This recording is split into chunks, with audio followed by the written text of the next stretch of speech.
The village where Robert grew up was on the edge of a dense forest. It was a peaceful place, but Robert always dreamed of adventures and heroic deeds. As a young fox cub, he heard tales of brave knights who defeated dragons and rescued princesses. His grandfather, an old, gray fox, often told him of the deeds of the legendary fox knight who lived many generations ago.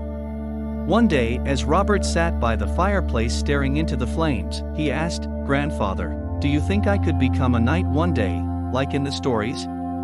His grandfather smiled and replied, "Robert, the fire of courage and justice burns within you. But it will not be easy, especially for a fox." Robert nodded determinedly. "I will do whatever it takes to become a knight." Years passed and the dream persisted. As a grown fox, he finally set out for the royal castle. But the journey was not without danger. On a narrow bridge, he encountered a large, menacing troll blocking his path. "What do you want here, little fox?" the troll grunted. "I'm on my way to the castle to become a knight," Robert bravely replied. The troll laughed mockingly. "A fox is a knight impossible. No fox can defeat me."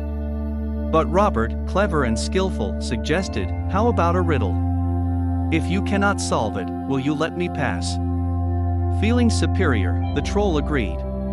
When the troll challenged Robert, Robert responded, "Okay, I have a riddle for you. If you can solve it, I will turn back. But if you can't, you'll let me pass." The troll laughed, "I'm the smartest troll under this bridge. Just try." Robert cleared his throat and said, "3 people checked into a hotel room that costs 30 coins. They split the cost, giving each 10 coins.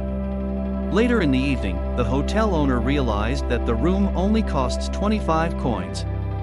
He gives the bellboy 5 coins to return to the 3 people. However, the bellboy didn't know how to split 5 coins evenly, so he gave each one of them 1 coin back and kept 2 for himself. This means each of the 3 people paid 9 coins, a total of 27 coins, and the bellboy kept 2 coins. Where is the missing coin? The troll scratched his head, pondered, and mumbled to himself. Minutes passed, and he seemed to get more and more confused. Finally, he shook his head and said, "I don't get it. You may pass." Robert smiled and said, "The riddle is a trick. The math is correct. The people paid a total of 27 coins. 25 coins went to the hotel, and 2 coins went to the bellboy. There is no missing coin." The now even more puzzled troll let Robert pass, and Robert continued his journey to the castle. After several more days of traveling, during which Robert recuperated from the exhausting troll encounter, he finally reached the magnificent royal castle. Its massive stone walls and towering spires presented an imposing sight that made Robert pause in awe. He was led into the castle's grand hall, where the king sat. The aged monarch, surrounded by his advisors and knights, looked gravely and expectantly at the red fox standing bravely before him. Taking a deep breath, Robert said, "Your Majesty, I am Robert from the village at the forest's edge.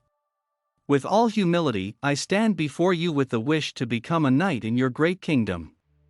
Murmurs swept through the hall. Some knights exchanged amused looks, while others remained serious and contemplative. After a moment of consideration, the king, with a deep voice, said, "Your bravery in stepping before me is commendable. But knighthood is not an easy path, and never has a fox walked it." Robert, feeling slightly disheartened, responded determinedly, "I understand, Your Majesty. But my heart yearns to serve the kingdom. And I am ready to face any challenge to prove it." The king nodded, "Your words are honorable, Robert. But the kingdom already has many brave knights who protect its borders and citizens. I see no place for a fox amongst them." Some of the knights nodded in agreement, while Robert stood with his head lowered. He had hoped to find his place here, but fate had other plans for him. "You may now leave," the king said gently. Robert exited the hall, heart heavy, but he was determined not to be disheartened. There had to be another way to serve the kingdom and prove his honor. The courtiers in the hall whispered, and some laughed, but Robert remained steadfast. He thought of his grandfather's tales, the troll's riddle, and the hope that one day he might follow in those footsteps. After the disappointment at the castle, Robert decided to stay in the area for a few days to look for other opportunities to serve the kingdom. He set up his camp in a quiet part of the forest, far enough away from the castle to be undisturbed, but close enough to explore the surroundings. The following night, he was awakened by loud screams and the clashing of weapons. He crept closer to the source of the noise and saw some dark figures attacking a royal carriage. Without hesitation, Robert reached into his bag, pulled out his bow, and crept even closer. With precise shots from his hiding place, he managed to incapacitate two of the bandits, which was enough to drive the others away. As the fighting noises subsided, a young lady stepped out of the carriage. It was Princess Louise, returning from a neighboring kingdom. Robert helped her calm down and secured the surroundings. After talking to Princess Louise, he decided to go home to recover from the events of the night. A few days later, while Robert was in his village, royal messengers appeared. They brought him a written invitation from the king himself. Robert was amazed and wondered what this could mean. With curiosity and hope in his heart, he set out for the castle again. As Robert set up his camp in the forest and kindled a fire, he suddenly felt a gentle tug on his food bag. He quietly turned around and spotted a small, round hamster trying eagerly to run away with his stolen loot, Robert's nuts. "Hey! What are you doing?" Robert exclaimed, jumping up. The hamster, with full cheeks and a caught look, paused and said guiltily, "Oh, I thought this was some sort of take-what-you-need forest campsite.